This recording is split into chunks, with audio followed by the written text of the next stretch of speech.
این حقیقت همینه که دین زندگی به خودش صفا داره.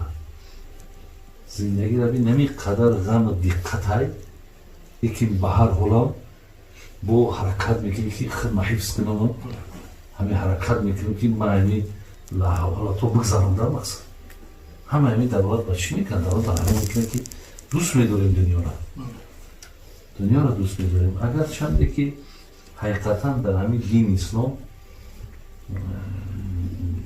خلاص در یعنی هیچ وقت نیست که خیلی چیزی که ما را از دنیا مقصد کنده کنن، بلکه چیزی در که ما را آگاه میکنه که فریب تو نکنن.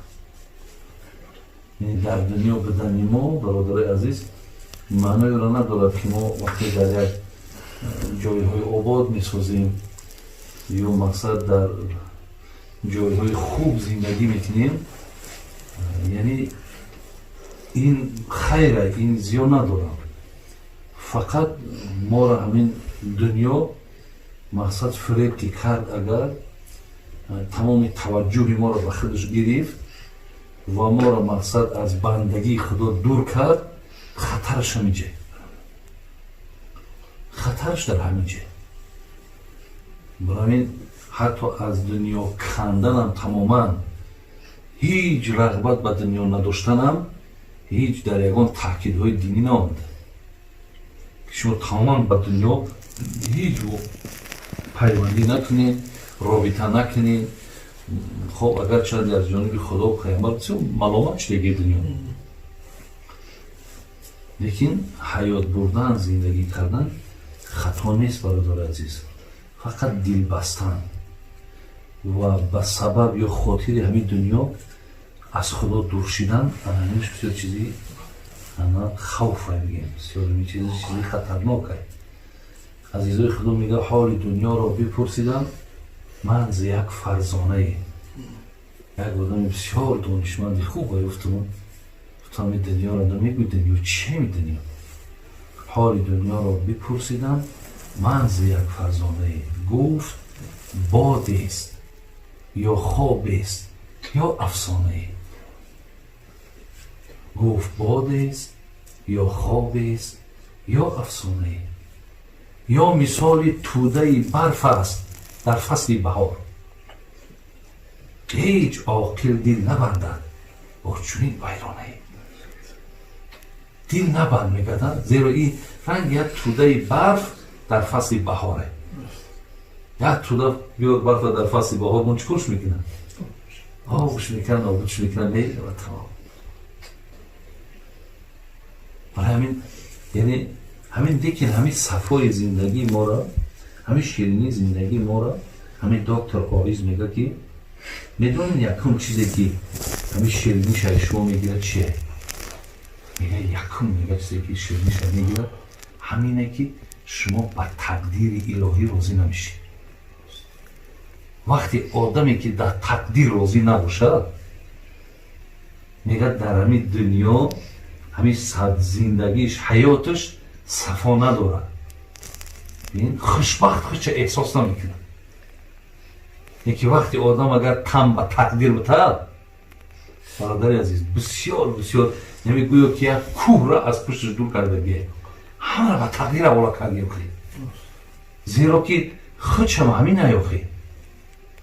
حضرت جنون میگه که نه جنبد هی جنبنده به یک سو، نه جنبد هی جنبنده به یک سو، نخواهد تا که جنباننده ای او.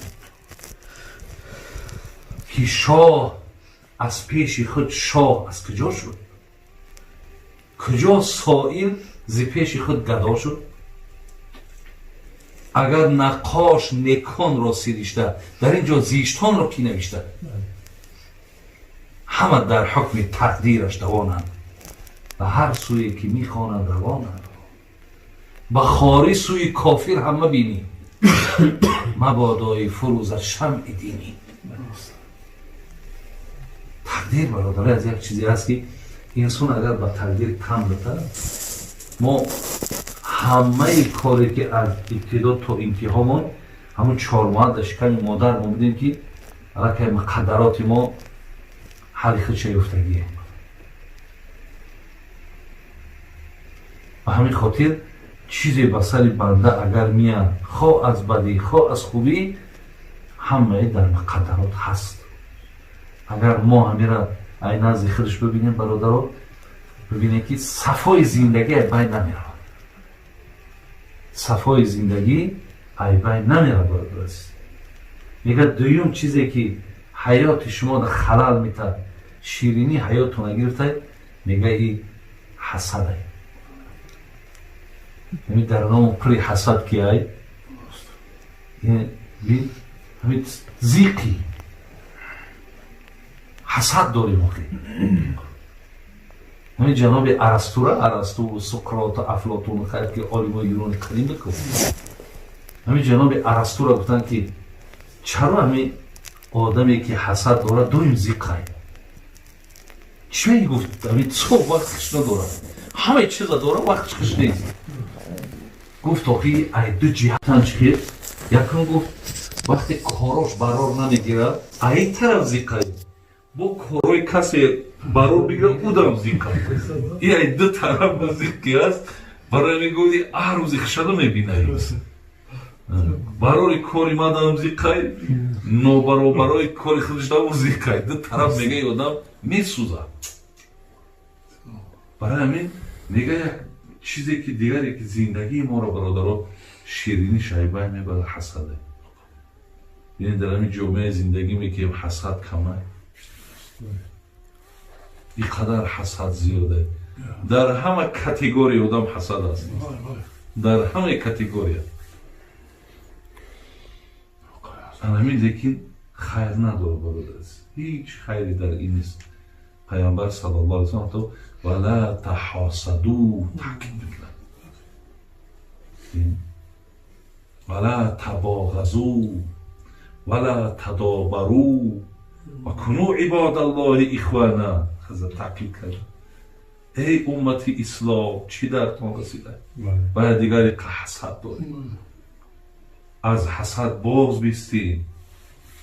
ولا تباغضوا ای امت اسلام باید دیگر بغض کینه نگیریم. ولا تدابروا از یکدیگر کنار نگیرید، قهری نشین. و کنوا عباد الله اخوانا، آخه همه بنده خدا باشه، برادر باشه. تاکید میکنه آخه الحسد یاکل الحسنات کما تاکل النار الحطب. چیزی که هیزم آتش میخوره، نیکی هاتون رو میگه حسد میخوره نابود میکنه. برای همین این حقیقتا در زندگی آدمی که حسد داشته باشه بسیار برادر عزیز میگه غم داره، بسیار غم داره. اینها چیزایی هستن برادر عزیز که صفای زندگی ما را بین میبرن. برای همین یکی به حسد دادن در کار است. حقیقتا آدمی که اگر تقدیر تام بده، خب به هر کسی که نگاه کنه خیلی میگه خیلی در مقدراتش بده سخی. حقیقتا نوخی وقتی میگه نه جنبد هیچ جنبنده به یک سو نخواهد تا که جنباننده او که نخواهد. آخی در این آدم پسماندگی و مثل پیش رفتن دیگه اکیجا میشود. آخی همش را این نزد همون بده کن. بنده فقط باید راضی باشه. خواجه حافظ میگه گر رنج پیش آید و گر راحت حکیم. یکی مبتلا میشه درنی همین تمام خوشبختی و نیکی رو میزنی، یکی از اونجا با خلاص میشه در درنی بدبختی میزنی. گر رنج پیش آید و گر راحت حکیم نسبت مکن به غیر که اینها خدا کند. ایرا یاقه هیچ کس نگی، هیچ کار نگو که فلان، همه این از خودش کرد. برای همین حقیقتا برادر عزیز به تقدیر الهی راضی بدن دیگر این یکمان بسیار حال ما را ثابت میکنه. بسیار حال ما را ثابت میکنه. بگیم ای بسیاری مشکلاتو ما را خلاص میکنه. اگر به همین اعتقاد ما برادر عزیز اگر حیات مونه مقصد پیش بریم، همین مقدرات چیزی باشه. این همینه برادر، همه شما بختون علاقه حال شما علاقه شدگیه. چی میشین، کی میشین، خب هر چی که به سرتون میآید، حتی بی حضرت میگه شما یک راه را پیشگویی میکنید در مقدراتون می هست. بند پتینکت خوی میشه در مقدرات هست، همه می هست. خدای اونا کامل کنه و خاتمه اونا با بخیر کنه و وجود خدا احسان ها و خیرش با قبول کنه. بابای حاجی حسین خدا که دوام مشابه نیک کنه و خیر کنه و جمعی فرزندان خدا در پناه رحمت اسمت شما